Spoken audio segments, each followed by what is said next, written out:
Coucou toi, j'espère que tu vas bien. Je m'appelle Pia et tu écoutes Topia le podcast.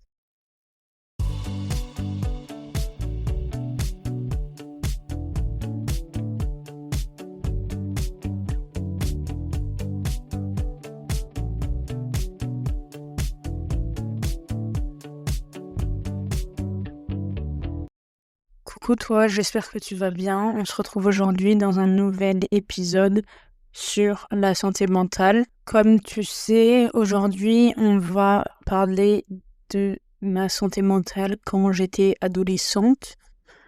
Je vais surtout m'axer sur la période du collège parce qu'il y a beaucoup de choses à dire. Et dans le prochain épisode, je parlerai plus spécifiquement de la période du lycée. Quand je suis rentrée au collège, c'est à peu près à ce moment-là que j'ai commencé à réaliser que j'avais des problèmes de santé mentale, mais je ne savais pas encore de quel ordre ils étaient. Je n'avais pas encore posé des mots tout simplement sur ce que j'avais. C'est également à ce moment-là que j'ai commencé à faire des crises d'angoisse et je l'ai très très très mal vécu parce que tout simplement mes crises d'angoisse avaient lieu au collège et que j'en faisais de manière très très très très très récurrente et que forcément c'était mal vu au collège parce que tout simplement on me prenait pour une actrice.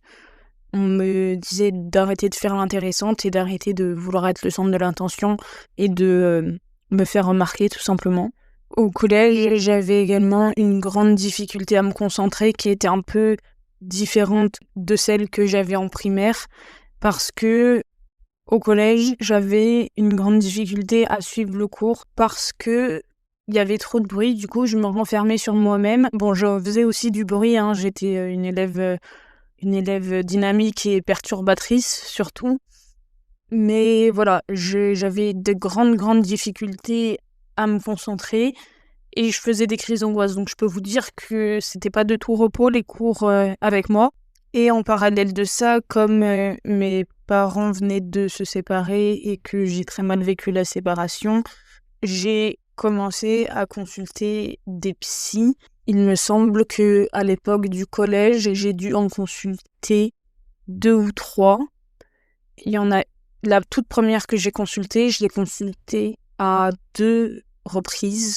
Et ensuite, j'ai commencé un suivi avec une autre psy qui, elle, n'a servi strictement à rien pour X ou Y raison, mais en fait, tout simplement, je n'arrivais pas à lui parler, j'arrivais pas à me confier avec elle. Il n'y a pas eu ce match qu'il faut qu'il y ait quand on est suivi par une psy. C'est des choses qui arrivent, mais c'est dommage parce que c'est un moment de ma vie où j'en avais énormément besoin et où je faisais des crises d'angoisse chaque semaine. Donc j'en avais gros sur la patate et je pouvais pas me confier à qui que ce soit, tout simplement. Et je ne pouvais pas guérir parce que l'interlocuteur que j'avais en face n'était pas compétent. J'avoue que je suis personne pour dire qu'elle était pas compétente, mais elle a tenu des propos envers moi et ma famille qui sont un peu chauds quand on est psy. Je parle en connaissance de cause parce que j'ai vu plusieurs psys dans ma vie, donc je sais comment une psy est censée fonctionner. Je sais aussi que c'est aussi une question de, comme je l'ai dit, de match, et des fois juste ça fonctionne pas. Mais même quand je me donnais les moyens que ça fonctionne, ça ne fonctionnait pas. Et il y a des propos qui ont été tenus, dont je me rappelle encore aujourd'hui, qui m'ont marqué, et c'était pas de l'ordre analytique. Enfin, son travail, tout simplement, ne justifiait pas les termes, des fois, qu'elle a employés. Bref, on va pas s'attarder là-dessus, ça arrive. Donc c'est à ce moment-là que j'ai compris que je faisais des crises de panique, qu'on a mis un mot sur ce qui m'arrivait, mais je n'en connaissais pas la source. Du moins, c'était compliqué parce que, comme je vous l'ai dit, mon suivi psychologique ne me permettait pas de me poser les bonnes questions, etc. Donc, ça a été des années extrêmement éprouvantes. Comme je vous l'ai dit dans un précédent épisode, j'ai aussi fait des crises de tétanie. Donc je comprenais vraiment que quelque chose n'allait pas et que il fallait que je m'occupe de mon anxiété parce que je ne pouvais tout simplement pas vivre comme ça. Il faut savoir aussi que j'étais dans une période où j'avais un comportement extrêmement réactionnaire, où je m'opposais à toute forme d'autorité. Tout ce qui n'allait pas dans mon sens, je m'y opposais. J'avais beaucoup de problèmes comportementaux. Je sais pas si vous aviez eu ça, si vous avez eu ça dans vos collèges, mais nous, il y a certains profs qui faisaient des notes de comportement, surtout une prof d'histoire, et elle nous enlevait 2 points, 4 points, etc. Donc 4 points, c'était pour ceux vraiment qui foutaient le bordel. Excusez-moi du terme, mais c'est le cas. Voilà. Avec mes camarades de classe, avec mon petit cercle d'amis, on était un trio. Et nous, les points descendaient par -8. Voilà. Donc, je peux vous dire que sur 20 points, on est très vite à 0. Et c'est même pas ça qui a tiré la sonnette d'alarme de ma mère. C'est tout simplement les mots que j'avais, les observations écrites que j'avais dans mon carnet, puisque j'avais presque rempli mon carnet d'observations écrites et que j'étais en train de manigancer avec mes amis qui, elles, étaient relativement sages, de me donner des feuilles de carnet pour pas que j'ai à repayer mon carnet de liaison. Voilà, on a été arrivé à ce point, à ce stade-là, et c'est surtout que j'étais la seule fille qui avait ce comportement dans la classe. Dans les classes, parce que c'était sur plusieurs années, et les profs ne pouvaient plus me voir, en fait, tout simplement. Pas tous, mais la plupart. Donc j'étais arrivée à un point où je négociais avec mes profs pour pas avoir des observations écrites. J'ai eu des heures de colle en maths, j'en ai fait aucune.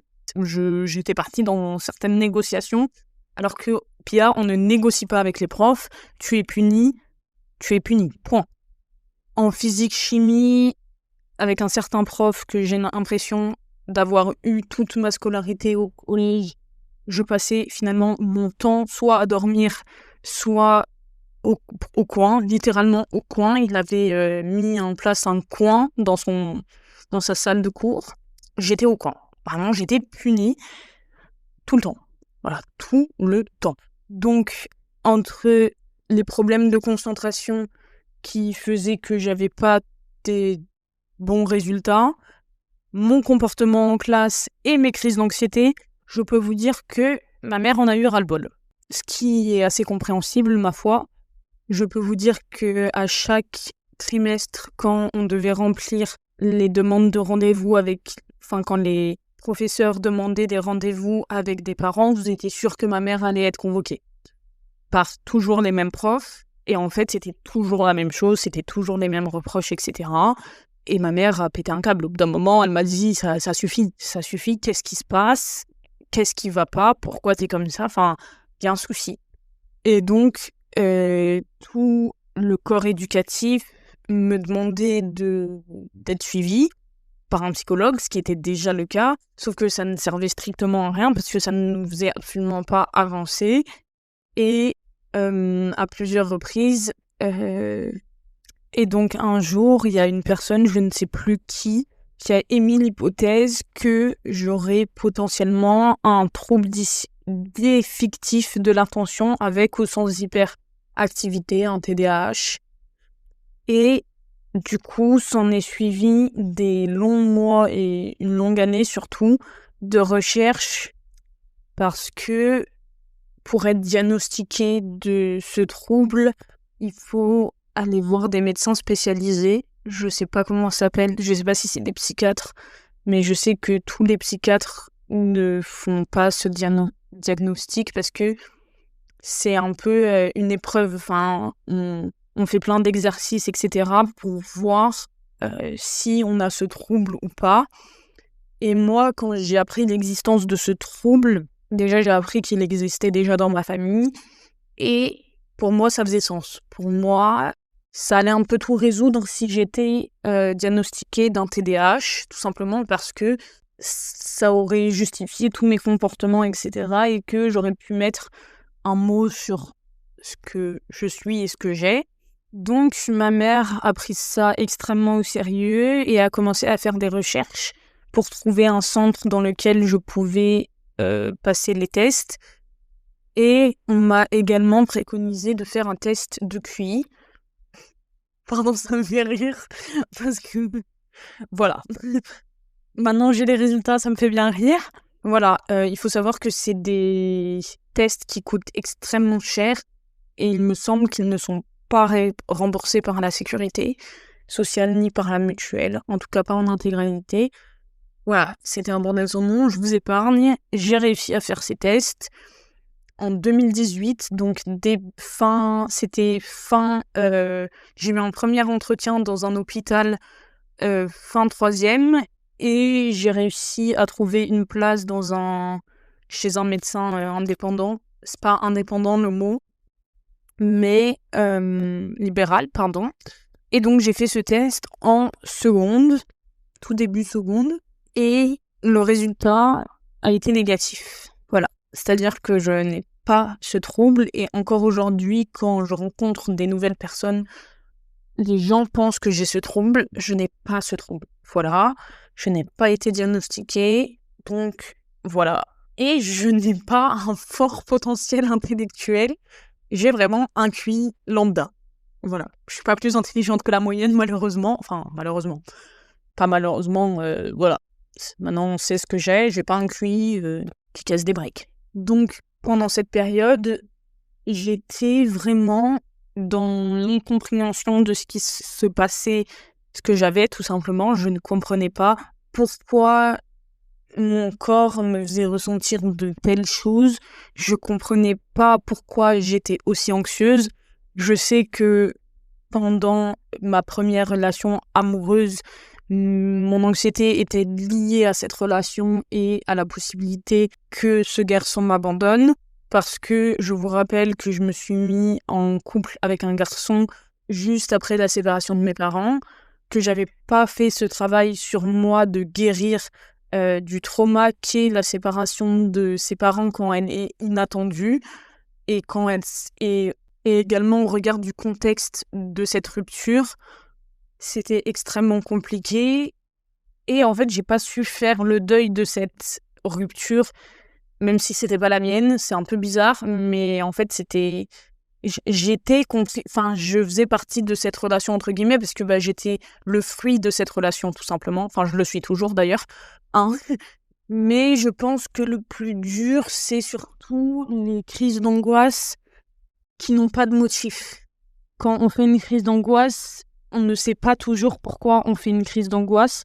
C'est l'inconscient qui parle à notre place, et ça, c'est extrêmement dur d'un point de vue psychologique, parce que tout simplement, on a l'impression d'être complètement fou, et c'est très dur à vivre parce que on est dans l'incompréhension la plus totale. Vraiment, la question, c'est pourquoi moi? Pourquoi ça? Pourquoi c'est aussi intense? Pourquoi j'ai l'impression de crever toutes les semaines? Parce que toutes les semaines, je faisais une crise d'angoisse. C'était vraiment assez drainant émotionnellement. Et j'avais vraiment, du coup, l'impression d'être complètement impuissante face à ça, puisque même ma psychologue ne m'aidait pas à régler ces problèmes. Et elle me disait pas que c'était pas normal aussi de faire des crises d'angoisse aussi récurrentes, que c'était pas normal à mon âge d'avoir un comportement aussi réactionnaire que j'avais à l'époque. C'était pas normal, tout simplement. Et vraiment, les crises d'angoisse, ça vous prend une énergie, mais monstrueuse, plus que psychologique, physique également, parce qu'après vous êtes KO, parce que votre corps réagit d'une manière, c'est comme s'il était en instinct de survie et que votre vie en dépendait. Et vous avez peut-être l'impression, si vous avez jamais vécu de crise d'angoisse, que j'extrapole, mais c'est la vérité. C'est-à-dire que c'est tout simplement ingérable. C'est des réactions physiques qui sont ingérables. Ce que j'ai finalement compris de cette période, c'est que j'avais de l'anxiété. Et ça m'a fait du bien de savoir que j'avais de l'anxiété, parce que ça me faisait comprendre que j'étais pas juste stressée, j'arrivais à mettre un mot sur ce qui m'arrivait d'être dans un état constant d'insécurité, de stress permanent en fait. Et ce n'est pas le seul problème que j'ai eu relatif à la santé mentale durant cette période. Je suis également tombée en dépression. Alors il faut faire extrêmement gaffe avec ce mot. J'invite toutes les personnes qui pensent souffrir ou qui pensent déjà avoir souffert de dépression de ne pas employer ce terme tant qu'ils n'ont pas été diagnostiqués. Vous pouvez également être diagnostiqué après, comme moi ça a été le cas. Et je vous invite, si vous ne vous sentez pas bien vraiment, à aller consulter. Je sais que c'est dur. Si vous avez besoin de parler à quelqu'un et que vous n'avez pas forcément envie de parler à un psychiatre ou un psy tout simplement, ce que je comprends très bien parce que c'est extrêmement dur, vous pouvez m'en parler, vous pouvez parler à quelqu'un de confiance, que ce soit un adulte autour de vous, que ce soit quelqu'un d'étranger mais qui est ouvert à la discussion et à l'écoute, surtout parce que ce que vous avez besoin, c'est que quelqu'un vous écoute et vous entende. Voilà.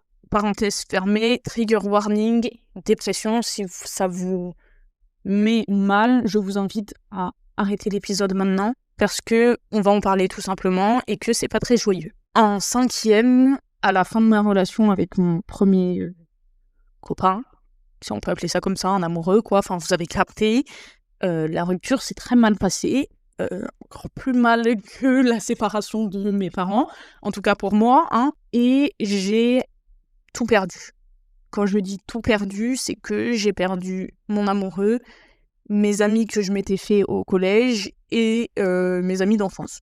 Voilà, c'était pas fun. C'était pas fun du tout. Je vais vous épargner les détails, mais je me suis retrouvée à arriver du coup en 4e en cours et je pensais qu'il me restait au moins un ami, l'ami que je pensais être le plus fidèle, l'ami que j'avais depuis que j'étais née, tout simplement, depuis mes 3 ans, dont je vous ai déjà parlé dans l'épisode précédent, avec qui je m'étais un peu éloignée, mais dont je restais quand même très très très proche, puisque on a toute notre vie été... Enfin, toute notre vie. Du coup, non, mais pendant la primaire et le collège... La primaire, on a été extrêmement, extrêmement proches, et après, on s'est un peu éloignés, mais on était très très proches. Enfin, pour moi, c'était comme un membre de ma famille, et je pensais que notre relation allait rester intacte malgré les embrouilles qu'il y a eu dans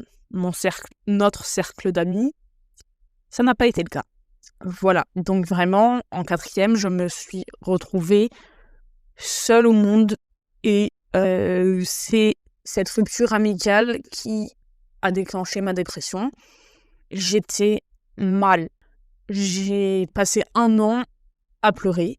Voilà, je pleurais absolument tous les jours. J'étais très, très, très mal. J'avais pas envie d'exister. En fait, pour moi, j'avais plus aucune raison de vivre. Et en fait, je savais pas à quoi je servais sur cette planète. En fait, j'étais là, mais en fait, tous les gens que j'aime m'ont abandonné. À quoi ça sert de rester ici, en fait? À quoi ça sert? À quoi ça sert de rester sur cette terre? À quoi bon je sers ici, en fait? Et j'étais profondément malheureuse. Du coup, ce que j'ai fait, ce qu'il faut absolument pas faire, d'arrêter tout suivi psychologique, parce que du coup, j'étais en suivi psychologique à cette période-là. J'ai arrêté ce suivi. À cette période-là, je ne vivais pas avec mon père.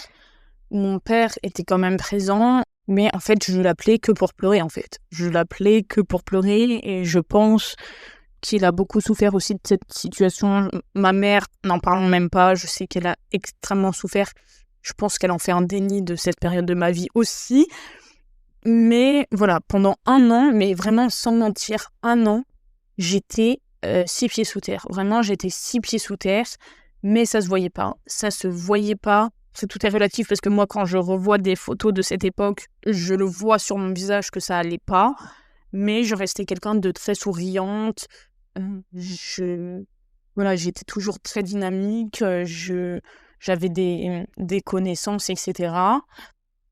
Mais c'est aussi à cette période où Dans un premier temps, je me suis rapprochée de ma meilleure amie, d'une de mes meilleures amies actuelles, avec qui pendant longtemps, enfin, du moins tout le collège, on s'était assez séparés parce qu'elle était dans une classe à horaire aménagé et que moi j'étais en section allemand. Donc on se côtoyait plus trop.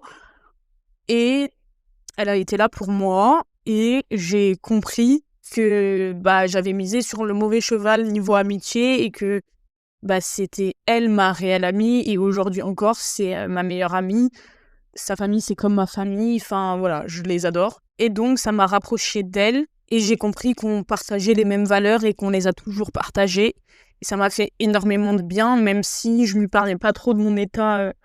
Et il y a une personne qui m'a sauvé la vie, tout simplement. Il n'y a pas d'autres mots, d'autres termes. Je sais que c'est extrêmement fort, mais c'est as equal as la relation qu'on a et le lien qu'on a actuellement et qu'on aura toute notre vie parce que, sans elle, tout simplement, je serais plus de ce monde. C'est très dur, hein, c'est des termes très durs, mais c'est la réalité. Mon amie qui va se reconnaître, cette amie, c'était l'idéal. Enfin, ça l'est toujours. Je rêve d'être elle, mais je suis moi, donc on va faire avec ce qu'on a. Mais donc je la connaissais, elle était dans ma classe depuis la 6e. Et on était copines, mais on n'était pas amies en 6e, 5e. On était copines. Et je sais pas comment ça s'est fait. Je sais pas ce qui a fait qu'on s'est liés d'amitié pendant cette année-là. Mais c'est à cette époque que c'est devenu ma meilleure amie. Et elle a été là comme tout simplement personne n'a été là pour moi dans ma vie. Je sais même pas comment vous dire comment ce qu'elle a fait, etc. pour être là, mais juste, elle a été là au bon moment et je pense en fait juste qu'elle avait déjà la capacité et la maturité d'entendre certaines choses et d'être à l'écoute tout simplement et d'être dénuée de jugement. Et ça, quand on est adolescent, qu'on est en train de se construire et qu'on traverse une période aussi difficile que moi j'étais en train de traverser, qu'on se fait moquer à l'école parce qu'on a des réactions démesurées, qu'on fait des crises d'angoisse, etc., qu'on se sent écouté et compris, c'est un trésor en fait. C'est la plus belle chose qui puisse nous arriver. Et je sais la chance que j'ai. Je vais pleurer, mais je sais avec les années de la chance que j'ai eue qu'elle croise mon chemin de cette manière-là, à ce moment-là. Et ça va faire, ça va faire presque 10 ans. L'année prochaine, ça fera 10 ans. Et je l'ai encore pas assez remerciée pour tout ce qu'elle a fait pour moi à cette période-là de ma vie et après, bien évidemment. Mais en fait, cette fille, ça a été juste mon soutien émotionnel. Et elle m'a permis, juste par sa présence, de sortir de ma dépression. Je pourrais pas vous dire comment j'ai réussi à sortir de cette dépression, mais je pense que le fait de retrouver quelqu'un qui me donne une raison de vivre et qui me dise « Mais Pia, en fait, t'es une bête de meuf. Tu te rends pas compte, mais t'es une bête de meuf. » Et les gens qui sont partis de ta vie, que ça soit de manière volontaire ou involontaire, c'est leur problème. Et s'ils veulent revenir, ceux qui sont partis pour des raisons involontaires comme mes amis d'enfance, ils reviendront. Et s'ils reviennent pas, c'est pas grave, tu vas rencontrer d'autres personnes, tu vas t'entendre à merveille avec d'autres personnes qui t'apporteront de bonnes choses. Et ceux qui sont partis de leur plein gré pour des raisons aussi futiles et qui n'ont pas essayé de te comprendre, c'est tout simplement qu'ils n'avaient pas leur place dans ta vie. Et voilà, et aujourd'hui, je suis là, je suis avec toi, c'est ok, et moi, je vais pas te lâcher. Et elle m'a jamais lâché. Et Dieu sait que j'ai fait des dingueries dans ma vie, et que elle aurait eu plus d'une raison de me lâcher, de me dire ma chérie, t'es complètement ravagée, va te faire soigner. Bon, je suis allée me faire soigner, hein, mais voilà, mais elle l'a jamais fait. Mais par contre, quand je faisais des dingueries, certes, elle m'affichait pas, parce que évidemment, c'est ça, être une amie, c'est avoir assuré les arrières de ses amis, de pas les afficher en public, mais en privé, de leur dire « t'as déconné ». Et je peux vous dire qu'il y a des trucs que j'ai fait. Aujourd'hui encore, elle me dit « Pia, vraiment, cette période-là, t'as déconné. Vraiment, genre, t'as déconné. Je te défendais comme je pouvais, mais t'as déconné, ma chérie, t'as déconné ». Et en fait, c'est la réalité. La réalité, c'est que des amis, on en a très peu. Mais des amis, le plus important, c'est d'avoir des amis de qualité. Et c'est ce que cette période m'a appris et m'a fait gagner surtout. C'est que ça a fait un grand ménage dans ma vie. Et aujourd'hui, même si ça a été une période très très difficile, je sais que sans ça, j'aurais sûrement été dans des relations toxiques pendant très longtemps et des relations où je ne suis tout simplement pas moi et où je me permets pas d'être moi et où je mets un voile et un masque pour que les gens m'acceptent et m'aiment. Et ça, c'est très dur. C'est très dur de s'en rendre compte, c'est très dur à vivre, mais au final, il y a toujours du positif. Il y a toujours une tempête pour un arc-en-ciel après. Après la pluie vient le beau temps, et ça, c'est dur à comprendre quand on est dans le mauvais temps. Mais c'est la réalité, c'est qu'avec le temps et avec le temps, tout passe. Avec le temps, tout passe. Et ça en prend du temps. Je vais pas vous dire que ça en prend pas. Loin de là. Loin de là, au lycée, j'ai aussi traversé une période extrêmement compliquée mentalement et émotionnellement. Mais on s'en sort. Et il faut aussi s'en donner les moyens. Je dis pas qu'on en a tous les moyens parce que c'est faux. Moi, à l'époque, j'avais pas les moyens de m'en sortir. Quand j'ai fait ma dépression, tout me paraissait surhumain, donc encore plus demander de l'aide à un professionnel, c'était vraiment pas le moment en fait. J'étais pas dans la capacité de le faire. Et c'est ok d'aller mal pendant longtemps, c'est ok. Et à l'époque, pour moi, ça ne l'était pas. Pour moi, on ne devait pas être comme ça, et pour moi, ça servait à rien d'être comme ça et de vivre dans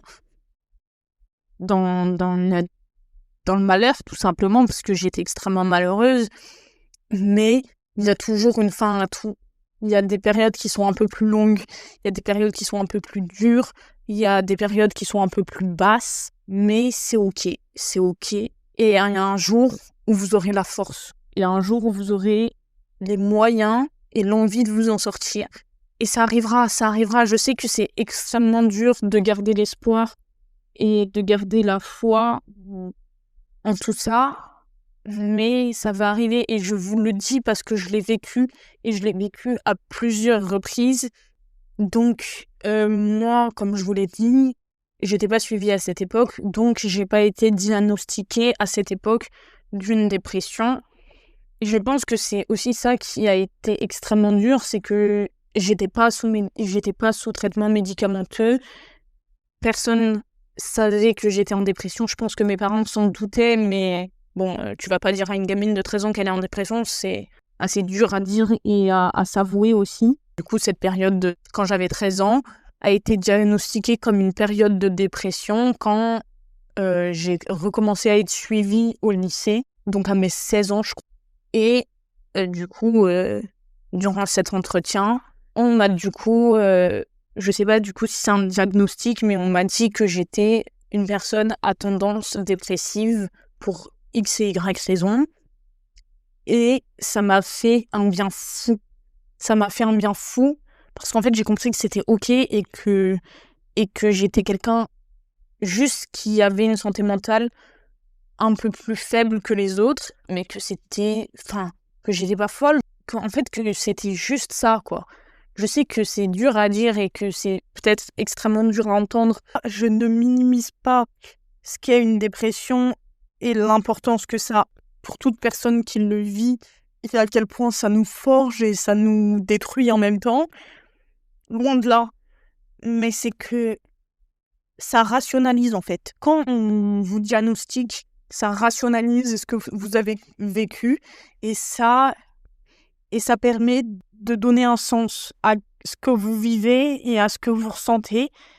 Et en fait, du coup, vous réalisez que vous n'êtes pas seul. Et je pense que c'est ça qui vous guérit en partie quand on fait un diagnostic, c'est que vous acceptez. Je ne cesserai jamais assez de le dire, mais quand on accepte, on commence à guérir ou on guérit d'une certaine manière. Et moi, à partir du moment où on m'a dit « Vous avez fait une dépression, vous avez des tendances dépressives, vous faites des déprimes saisonnières », en fait, j'ai compris et j'ai accepté. Je l'ai accepté, j'ai accepté. J'ai dit ok, je suis comme ça. Ok, il y a des moments où je vais être moins bien. Et maintenant, quand je me sens moins bien, je sais ce que j'ai. Je sais ce que j'ai et je comprends que ça arrive à plein d'autres personnes et que je suis pas seule et que ça va passer en fait. Que ça va passer et que c'est ok, etc. Et que voilà. Je vais m'arrêter là parce que c'est assez intense comme épisode. Et je pense qu'on a tous besoin de digérer ce que je viens de te dire. Je veux finir par cette parenthèse en disant à toutes les personnes qui se sentent concernées par ce que je viens de témoigner, ça va aller. Si vous avez besoin de quelqu'un, si vous avez besoin de parler à quelqu'un qui est ouvert à vous écouter et à vous et qui pourrait vous comprendre, moi je le suis. Vous avez les réseaux sociaux du podcast en description. Évidemment, ça ne vaudra jamais un suivi psychologique, mais personne ne pourra jamais vous forcer à être suivi psychologiquement si vous n'avez pas la force, si vous n'arrivez pas à demander de l'aide, c'est ok. Il y a un moment où vous réussirez à le faire. Et je vous souhaite tout simplement de guérir et tout le bonheur du monde, parce que c'est tout ce que vous méritez. Et n'oubliez pas que la pluie, elle passe qu'un temps, et que après le soleil viendra, et que le soleil viendra pour de vrai. Et c'est pas des mensonges. Vraiment, c'est pas des mensonges, parce que je l'ai vécu et je vais sûrement le revivre. Et c'est ok d'être comme vous êtes, parce qu'en fait, vous êtes comme énormément de gens sur cette planète. Et vous n'êtes pas seul, c'est ça le plus important, c'est que vous n'êtes pas seul. Il y a des gens qui vivent ce que vous vivez, il y a des gens qui vous comprennent. Et surtout, ne minimisez pas ce que vous vivez, parce que ce que vous vivez, c'est important. Ça vous permet de grandir, de vous construire, même si vous avez l'impression que ça vous déconstruit. Avec le temps, vous allez comprendre les choses, vous allez comprendre ce qui ne va pas et vous allez guérir. Voilà, tout simplement. J'espère que cet épisode t'aura plu. Si c'est le cas, n'hésite pas à mettre 5 étoiles sur ta plateforme d'écoute à ce podcast. N'hésite pas également à suivre le podcast sur les réseaux sociaux. Les liens sont dans la description de l'épisode. Et en attendant, je te dis à la semaine prochaine. Passe une bonne semaine.